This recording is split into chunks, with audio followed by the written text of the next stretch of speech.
U.S. Army plans years more life for its Vietnam-era TOW missile. A missile system old enough to have fought in Vietnam is getting locked in for at least 3 more years of service, and the Army has confirmed only one company is allowed to keep it running. The U.S. Army Contracting Command at Redstone Arsenal in Alabama published a pre-solicitation notice on July 1, 2026, announcing plans to award a sole-source contract to Raytheon Company for continued logistics support of the TOW Improved Target Acquisition System, known as ITS, and its vehicle-mounted variant, the Modified ITS, or MITAS. TOW stands for Tube-Launched, Optically Tracked, Wireless Guided, a family of anti-tank missiles the Army first fielded in the 1970s that soldiers still rely on today to destroy armored vehicles from a safe distance, and ITS is the targeting and fire control system that helps gunners find, track, and hit those targets with precision rather than relying on the missile's older, more basic guidance electronics. The Army wants the new contract to run from calendar year 2028 through 2030,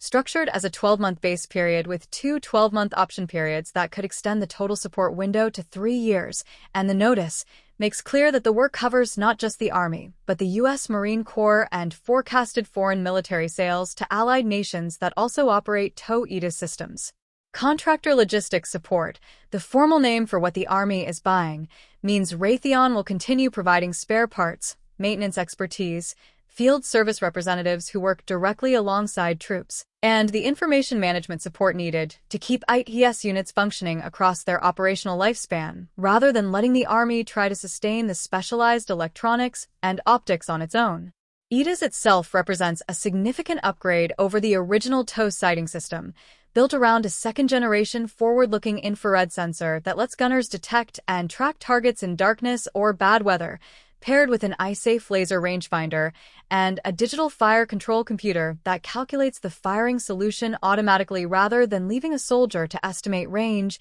and lead by eye. The current version, designated the M41A7 TOW ITAS, combines a target acquisition subsystem, a fire control subsystem, a lithium-ion battery pack, and a modified traversing unit, and it can engage targets out to roughly 3.75 kilometers, 2.3 miles with standard TOW missiles, extending beyond 4 kilometers, 2.5 miles when paired with the longer-range Arrow variant of the missile. The MITAS variant takes that same targeting technology and integrates it into the turret of the Army's M1134 Stryker anti-tank guided missile vehicle, letting a gunner operate the system from inside the protection of an armored hull rather than exposing themselves above the vehicle to acquire and engage a target. Raytheon holds this work on a sole-source basis under a legal justification cited directly in the notice, Title 10 U.S.C. Section 2304C1, as implemented by Federal Acquisition Regulation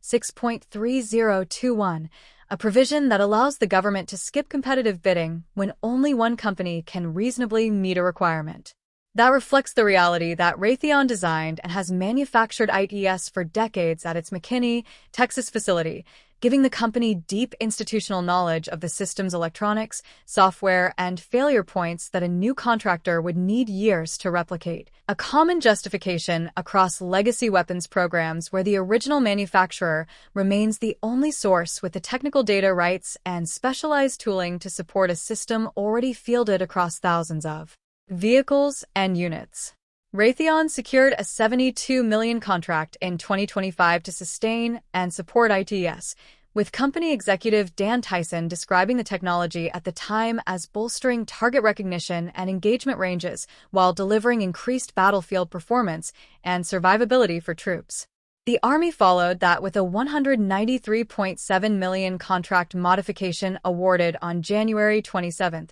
2026, for continued production of TOW missiles themselves at Raytheon's Tucson, Arizona facility, with that production work scheduled to run through September 30, 2028, funded through fiscal year 2024 and fiscal year 2025 procurement dollars. Taken together with this new logistics support pre-solicitation, the pattern suggests the Army has settled on a strategy of extending TOW ITAS through the rest of this decade rather than replacing it wholesale, even as the service simultaneously invests in newer precision weapons for other roles.